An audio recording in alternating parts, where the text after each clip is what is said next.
What is going on, everyone? My name is Andy. Welcome back to another FPL video. In this one, it's the Game Week 11 preview, so I'm going to go through a bunch of questions and topics that you put to me on Twitter and give you my opinion. If you enjoyed the video, make sure to give it a like, hit that subscribe button as well. If you're new around here, we are trying to hit 350,000 subscribers by the time we get to the end of the season. So if you haven't already, you've been enjoying the content, make sure to hit that button. We'll jump into it with Reece James. Obviously, he went off injured in the Champions League. I think Graham Potter spoke after the game that they probably need another 24 to 48 hours to give him a scan, to assess him and all that kind of stuff. He did stay an extra day in Milan. That's what the reports came out that I saw on Twitter, that he stayed an extra day in Milan. I don't know if that's a good or a bad thing, really, but I am fully expecting him to miss Game Week 11. And this has come out from one of the journalists that covers Chelsea. So this is Nizar Kinsella. Hopefully I've pronounced that correctly. So Reece James is likely to miss Sunday's trip to Aston Villa. I'm fully expecting him to miss it. I am making plans based around that for what it's worth. Doesn't mean I'll be correct, but that's kind of what I'm thinking right now. But it's hoped he'll be back next week in time to face either Brentford, that's Game Week 12, on Wednesday, or Manchester United on Saturday, which is Game Week 13. So that is a little bit frustrating because most people at this point have got at least 3 Man City or Arsenal players. There is no bench for Game Week 12 for most of us. And so if Reece James does miss out, there's nobody to come on. That means you're down to kind of 10 men, maybe 9 men, depending on who else you've got in your team. And it might not be the end of the world. Game Week 12 at this point, because of the injuries that are happening, because it feels like there's a lack of defenders, and we're going to talk about them later on, it might just be damage limitation. If you go in with 9 players, again, there's questions about that as well, it might not be the end of the world. Now, for me, I own Reece James. If you're not an owner, happy days. You haven't got to worry about it. I own Reece James. My plan is to try and delay this decision as late as possible. So I will likely keep him for Game Week 11 because I have somewhat of a bench. Now, a lot of it, I'm going to sell Trent Alexander-Arnold no matter what because he's definitely out. I'm still waiting on Mitrovic news because that might also change my thinking with transfers. But if Mitrovic is okay and James is a doubt, I will probably just play Gay. I may start Reece James and hope that he starts, and if he doesn't, hope that he's not in the squad, and then Gay will come on. But that's probably what I'm going to do. I'm going to probably play him instead and just bench Reece James because I'm not expecting most of my other players to miss out. And if it's an attacker, I've got Andreas against Bournemouth at home anyway. And Nico Williams is at least good for a 1 point, you would hope. Maybe it'll be a 0 pointer this time. But I don't feel like I'm in a rush to get rid of Reece James.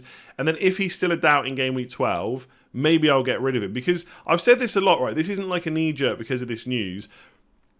The Chelsea fixtures are not amazing, right? They're pretty good, but they're not amazing. They are a solid defensive team, right? So we should obviously take that into account, that it's harder to score against them than it is a lot of other teams. But if he does miss 12 and 13, then Brighton away, not great. Arsenal at home, Arsenal are probably scoring in that game. They've been very good so far this season. And Newcastle away is not even that easy really either. This is why I've been struggling to get on board necessarily with a double up. Like Kepa might be okay because he's only 4.4. But I have been slightly doubtful over doubling up. So if he is a doubt for Game Week 12, I will be tempted to get rid of him because I think Man United, Brighton, Arsenal and even Newcastle are not going to be that easy to keep a clean sheet ahead of. But I do want to delay that decision as much as possible, so I probably just will bench him because if Graham Potter says, yeah, he's a slight doubt for this week, should be back for Brentford, and then he gives more positive news in the next press conference before Brentford, then I'll probably just want to keep him because I think there is enough upside there even if the clean sheets aren't there. But I think if there's a chance he's going to miss the next 3 games, it's probably just worth getting rid of him from next week. If you've got 2 free transfers this week and nothing else to do, you could probably just take the risk that he's going to miss at least 2 of the next 3, maybe 3, and just get rid of him anyway. So it's all going to depend on your team setup. If you've got a bench, maybe you only got 1 free transfer, maybe hold on to him this week. But it ain't looking good for Game Week 11. I think there's probably a decent enough chance he's going to miss Game Week 12 as well, which is a bit worrying. So just before we get into the next topic, I wanted to talk about the sponsor of today's video, who is Fantasy Football Scout. They can help you be better at FPL. And if you haven't already checked them out and you want to sign up to become a premium member, make use of all the great tools they have in their members section, then click that link in the description below. You can sign up on a monthly basis if you just want to check it out for a few months, or you can get it a little bit cheaper by signing up on an annual basis. Now, I always say this in these videos, but there is way too many tools to go through in just a single video. But if you have a look just above my big head, you can see just how many kind of premium tools there are and kind of different things you can do all under one roof. So you got all your player stats, your team stats. You can go into matches and you can see the numbers for each individual matches, expected goals, how many shots conceded, all that kind of stuff. So once Liverpool Man City is finished in game week 11, you click on that, you click on the Liverpool Man City match, and you can see just how many goals Mo Salah has scored. Let's hope it's like 3. Then you've got comparison tools if you want to compare one player to another one or even to a third one. There's custom stats tables. That one's really handy. So you can go for looking at, just forwards over the last 6 weeks to see how players have been performing. You can look at just home matches, just away matches if you want. There's loads of ways you can do it. There's projections, which is part of the Rate My Team tool. So if you want a second opinion and you're not sure about whether to go for player A or player B, you can have a look at what the projections are over the next few weeks. There's a season ticker, there's a transfer planner. There's a hell of a lot of stuff. So if you want to check it out, I'd highly recommend it. Link in the description below. Get signed up today. Okay, so what are my opinions on holding more than 3 Arsenal and Man City players and just playing less than 11 in game week 12? They're far and away the best assets to own, and the fixtures in 12 don't seem that great points-wise. And I kind of get it. It's very hard to sit here and to suggest to sell any Arsenal or Man City players this week. Arsenal have got Leeds away, so if you've got attackers, you're hoping for goals, of course, and there's a very good chance of that. And even if you've got an Arsenal defender, there is a chance that they get a clean sheet against Leeds. It's maybe not the easiest game away from home, but it could happen. And similarly for Man City, I think in seasons gone past, we'd be a little bit worried about this game, but there is usually quite a few goals in it. And so if you've got Man City attackers, there could be points there.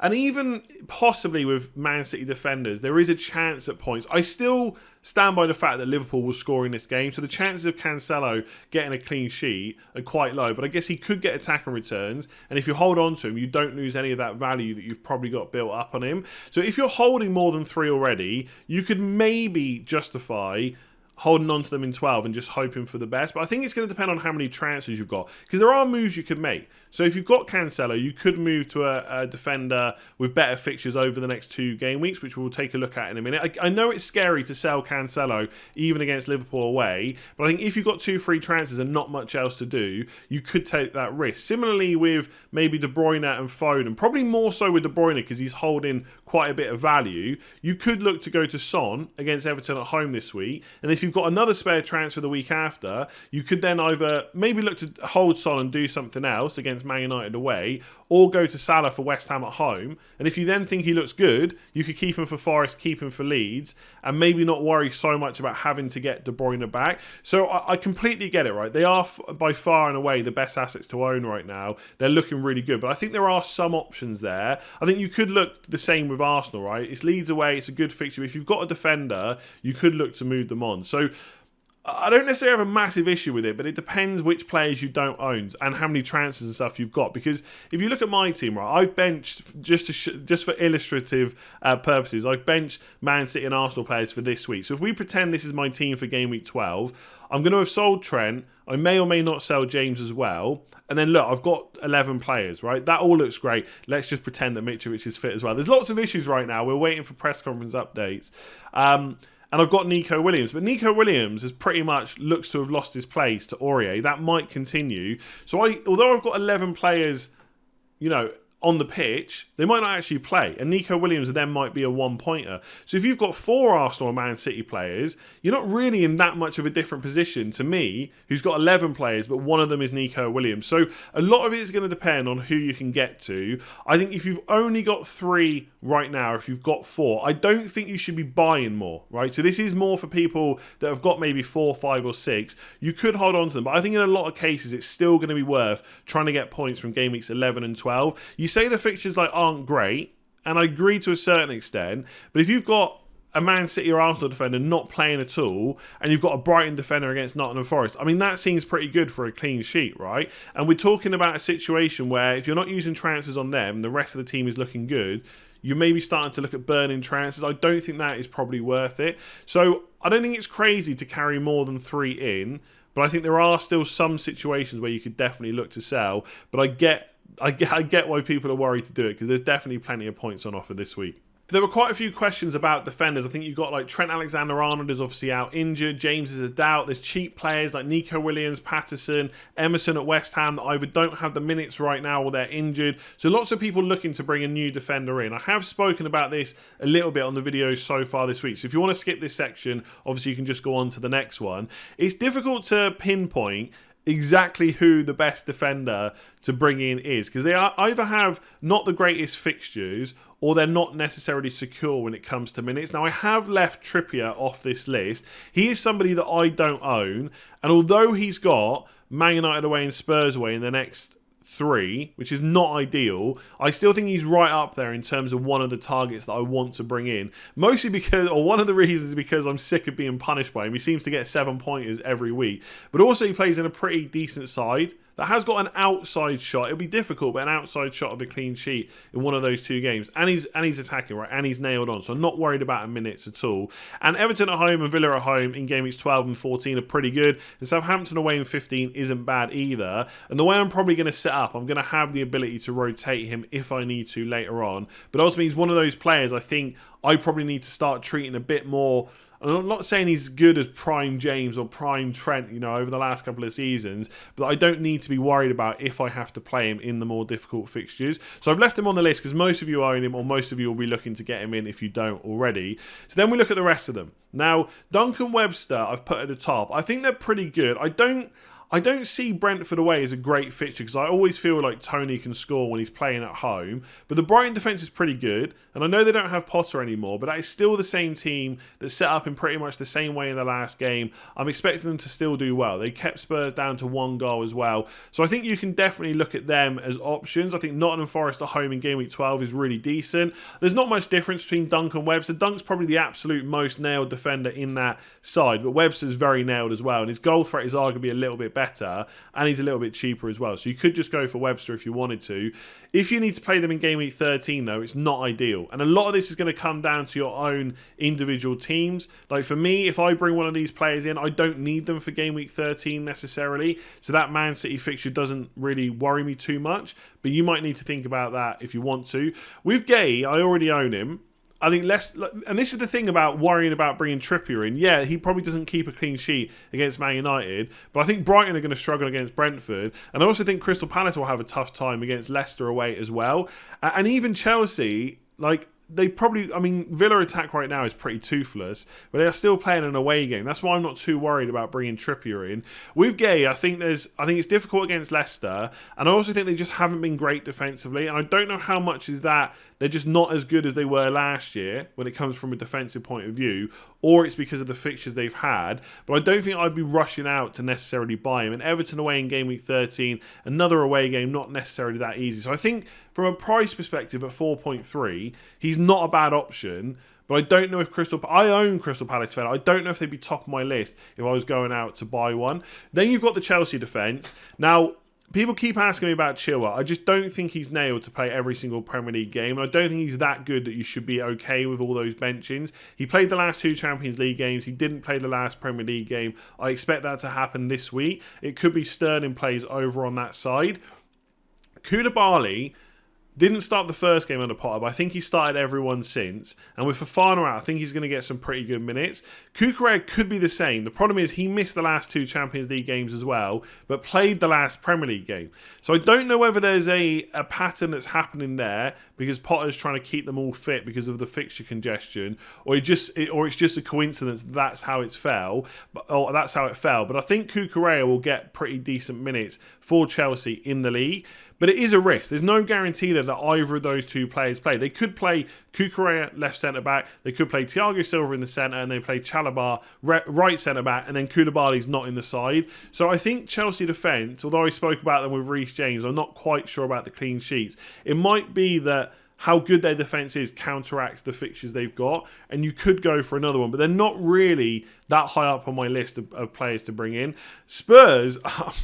I don't know what to make of them. I don't know what to make of them at all. Like, Everton at home is good, so they've got the better Game Week 11 fixture, but the Game Week 12 fixture is not great against Man United away, although I've just said I'm happy to bring Trippier in, so maybe it's not that bad. And then they do have Newcastle at home, but realistically, if you want a nailed-on defender, that probably has to be Eric Dyer or Romero instead, because Perisic... I mean, I don't know how to frame it. Perisic has just missed another game. So he missed the Premier League game. Now he's not started in the Champions League. So he's definitely well rested. But has he lost his place? Has Conte now put Sessegnon ahead of him in the pecking order? In which case you're even less sure of his minutes than maybe we already were. So I think if you're bringing in Perisic for this week, for Everton at home, there's probably a good chance that he starts, but it isn't guaranteed after that. So I'm a little bit worried about him. And I think you can't go for Sessegnon because there is a chance that Perisic will start from time to time. And the other player people are looking at is Doherty. And again, I think he will start against Everton because Emerson Royale got the Champions League game, but it doesn't mean he's going to start the game after. So I think if you want a Spurs player, defender, and you want assured minutes, it probably has to be Dyer right now, who I think's got a little bit more goal threat than Romero. I think in terms of fixtures for the next three, Wolves probably have the best ones. Forest at home, Palace away, and then Leicester at home. Although again, Crystal Palace away and Leicester at home are not necessarily easy. Johnny is the one that I would want because I think he's fairly attacking, but there's always a doubt in my mind. What if Ain't Nuri plays on the left and Semedo plays on the right and then Johnny misses out? That has to be a possibility. So again, if you want the nailed on option, you probably go for Kilman, but that is a lot less exciting. But if you're playing the fixtures and you really need someone to play this week, Kilman might be the slightly better option to bring in versus the rest. And then Zuma's okay, but it's 2 away games in a row, 1 Liverpool away. And I think if you can rotate Zuma, is pretty good, but game week 12 is a big concern because of that blank for Arsenal and Man City, so you really need a player with a decent fixture. So if we're putting Trippier out of the equation right now, I think my top 3 are probably a Brighton defender if you don't need to play them in game week 13. Duncan Webster, there's not much in it. Dyer if you want a nailed on Spurs player, and then probably Kilman just because of the fixtures. But honestly, this is the problem right now. Trent's injured, James is out. There's just not many defenders that I want to buy. There's just not that many really nice attacking options. One thing I've thought about, right, just to end this section because I know it's been going on for a little while, is if I do Trent to Trippier this week. Right, I'm talking about my own team, but it might give you some ideas as well. And James is still a doubt for game week 12. Do you know who I might look to bring in because I just love Payne so much? Possibly a Liverpool defender, and possibly Robertson. He's back now. He played some minutes in the Champions League. If I delay the move until game week 12, I get to see how many minutes he gets against Man City and how many he gets in the Champions League. But from game week 12 onwards, it would be West Ham at home, Forest away, and Leeds at home. Maybe it's worth the punt. Maybe it is. I'm a little bit worried about that because I still don't think Liverpool look great defensively. They conceded to Rangers in the Champions League.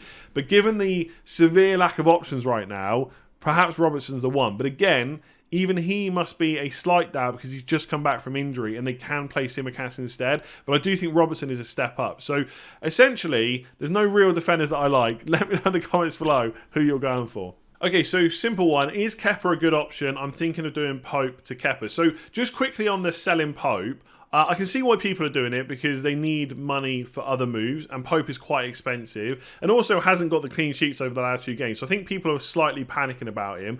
If you don't need the money, I would just keep hold of Pope. I don't think it's necessarily worth a transfer unless you've got 2 free transfers and nothing else to do and you think in the future you'll need that money. But I wouldn't worry too much about Pope. I know he's not got the clean sheets, but there are a few good fixtures to come, possible save points as well. So there's no rush to do that move unless you need the money for something else.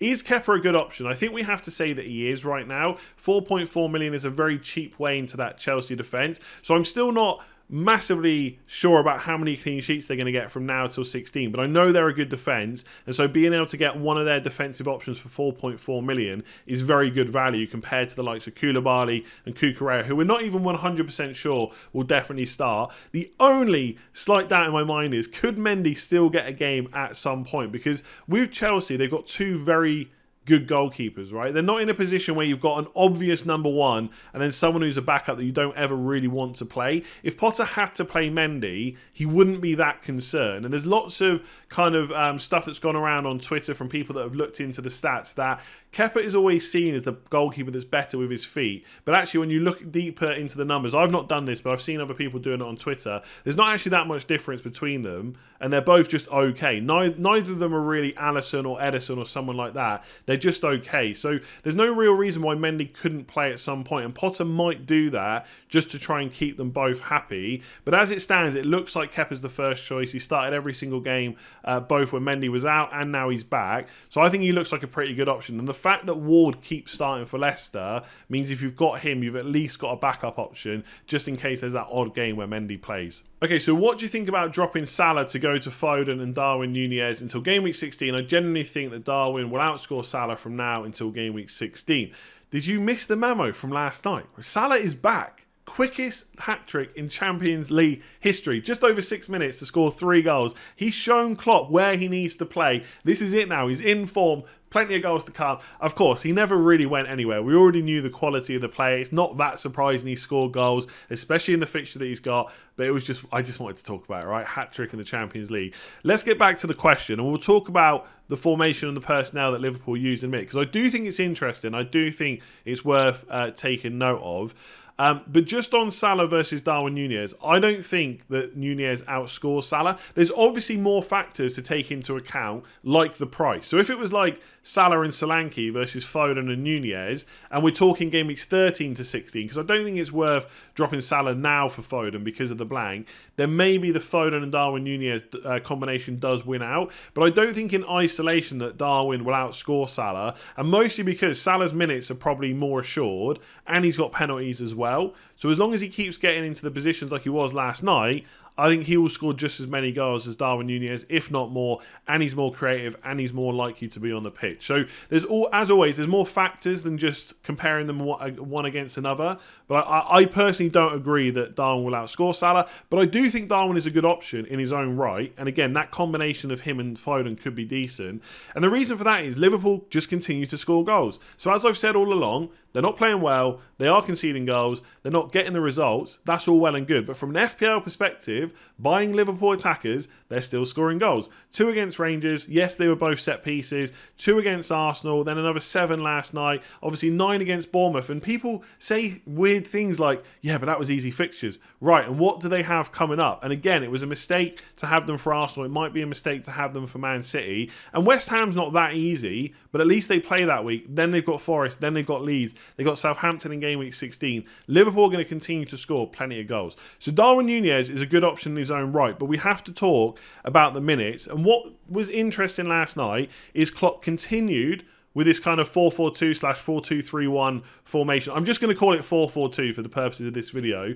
He continued with that. He benched Jota and Salah to presumably give them a rest. I think there's no doubts that they will come back in.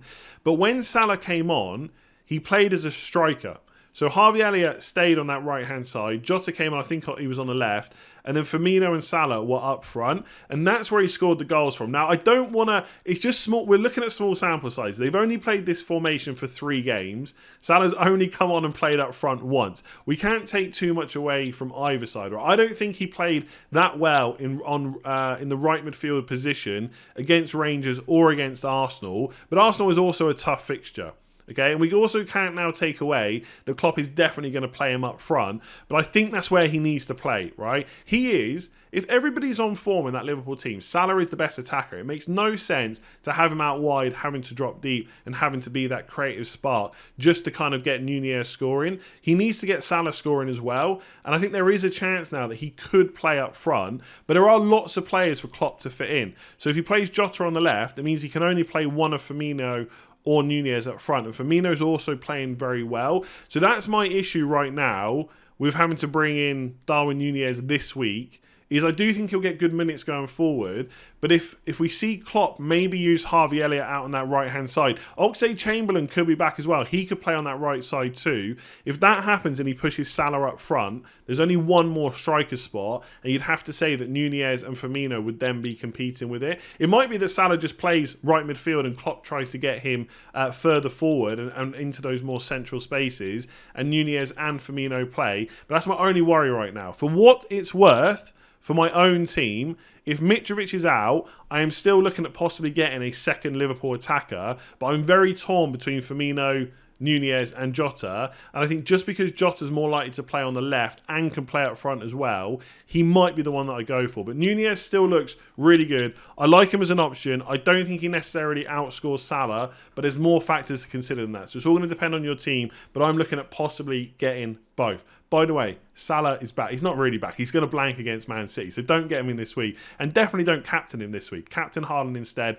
He's probably the one to still go for. So this kind of ties in with a question I answered earlier on about people that want to hold more than 3 Man City Arsenal players. In this scenario, they've got triple from each side, right? So 6 players in total. Is free hit viable in game week 12? And I don't want to completely say that it's a really bad idea, because I don't think it is, okay? Because not only will you then get 11 players, you've also got a lot more budget to spend on other kind of picks that maybe other people can't get in their side. So for example, if we come back to my team, right? If I bench kind of Cancelo, Haaland, and Martinelli, maybe not so much with Cancelo and Martinelli, and there is a lot of money to go around right now, but with Haaland I've got over 12 million just sat on my bench that could be spent on other options. I guess the only issue in game week 12, unless you're really keen on Liverpool players or maybe Spurs players versus Man United, there's not a massive way to spend the budget. So I don't know if that kind of advantage is massive for the free hit, but at least you would get 11 players. And one of the things that people always forget with the free hit, it's not just about what you gain in game week 12, it's what you gain outside of that. So those people with triple City and triple Arsenal, they've gained a hell of a lot of points up until this point. They could do in game week 11, and they'll gain a lot from game weeks 13 to 16. So it's not completely out of the question, and if people want to use it, I don't really want to massively put them off. But after the World Cup, we will have more blank game weeks, which we don't yet know about exactly when they'll be, exactly who's going to blank. So that's an issue, because we might not be in a position where we can easily manage that without a free hit. Whereas right now, we know the lay of the land. We know what's happening after game week 13. We know how many transfers we've got. So I kind of almost like saving it because of the fear of the unknown. We also have, let's say that blank game week, we can easily manage it. There's a whole game week to rearrange, right? Remember when I think it was game week 7, it was just called off completely. That has to be rearranged. That's a massive double game week. There could be gains to be had there. So I prefer just holding on to it, seeing what happens after the World Cup. Where do blank game weeks go? Where do double game weeks go? How big are they? How easy is it to manage? I just feel like, I know the free hit sounds good right now. I just feel like it would be very useful later on.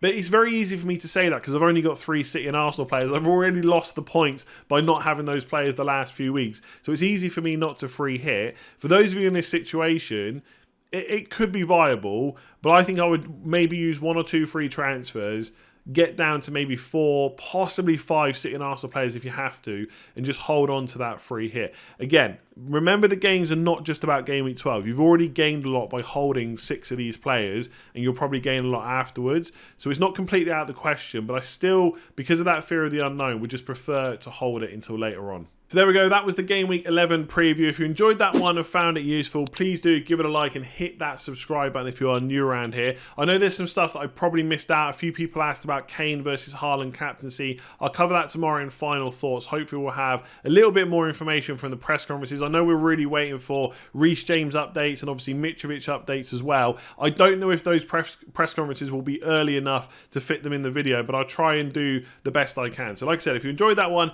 give it a like, hit subscribe. If you haven't already, make sure to check out Fantasy Football Scout, who can help you be better at FPL. There is a link in the description below to sign up and become a premium member. So make sure you click that. Otherwise, I'll catch you tomorrow for another video.